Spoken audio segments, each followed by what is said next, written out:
एक गांव में दो पति पत्नी अपने आपस में झगड़ रही होती। अरे परंतु मैं क्या करूं, मैं तो ऐसे ही हूँ। मैं कुछ काम करके अरे परंतु मैं क्या करूं, तुम तो समझते हो।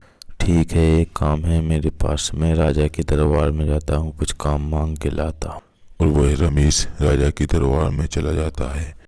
रमेश मन ही मन सोचता है क्या राजा मेरी मदद करेगा, मुझे तो नहीं लगता है। और रमेश राजा के पास पहुंच जाता है, उदास हो पहुंच। और राजा फिर बोलते हैं, रामू, काफी दिनों से तो तुम दिखे ही नहीं, आज कैसे आना हुआ? महाराज क्या करूं, काम में लगा हूँ और मेरे पिताजी की तबीयत खराब है इसलिए आया तू हूँ। मुझसे क्या काम है? मैं तुम्हारी मदद कैसे करूं बताओ। महाराज आप अगर प्रवास के भेद को बुला दें। चलो ठीक है, मैं तुम्हारा काम कर दूंगा, अब तुम घर चले जाओ। और महाराज सभा दरबार में पहुंच जाते हैं। वहां पर दोनों मंत्रियों के साथ कुछ बातचीत करने लगते हैं। अरे महाराज, आपने बहुत दिनों से शिकार नहीं किया, अब शिकार पर कब जाओगे? अरे हाँ, हम भी काफी दिनों से शिकार करने की सोच रहे थे, परंतु समय ही नहीं मिल पाया। महाराज देर किस बात की? और फिर महाराज सोच में पड़ जाते हैं कि आज शिकार करना चाहिए या नहीं करना चाहिए।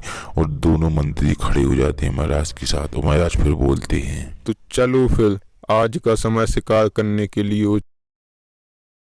आज मैं अकेला ही शिकार करने जाऊंगा, कोई भी सैनिक मेरे साथ नहीं आएगा। नहीं महाराज, ऐसा नहीं हो सकता, आपके साथ कोई जाएगा सैनिक। नहीं मंत्री जी, मैं अकेला ही शिकार करने के लिए काफी हूँ। तो महाराज जंगल में अकेले जाना मंत्री जी, हमारा शिकार पर जाने के लिए उचित प्रबंध किया जाए।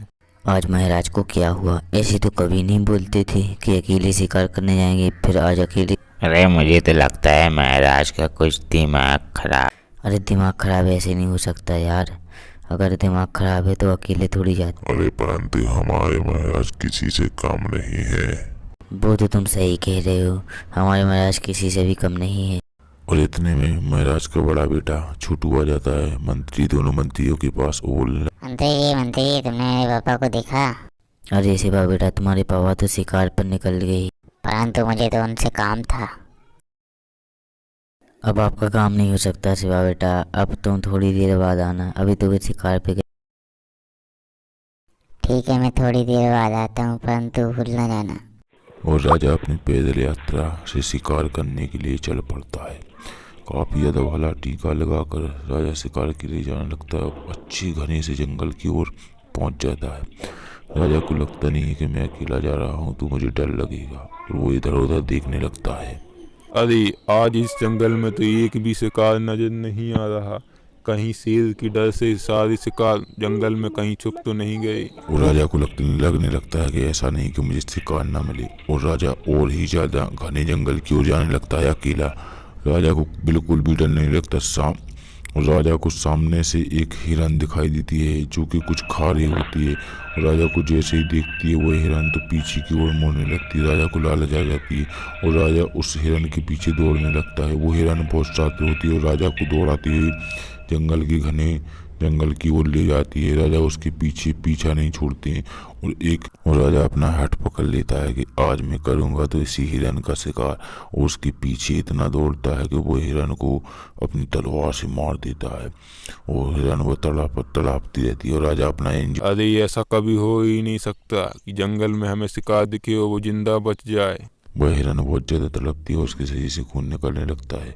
और राजा कुछ बोलने लगता है और राजा को उस हिरन पर बिल्कुल भी दया नहीं आती है। और राजा घर की ओर फिर लौटने लगता है।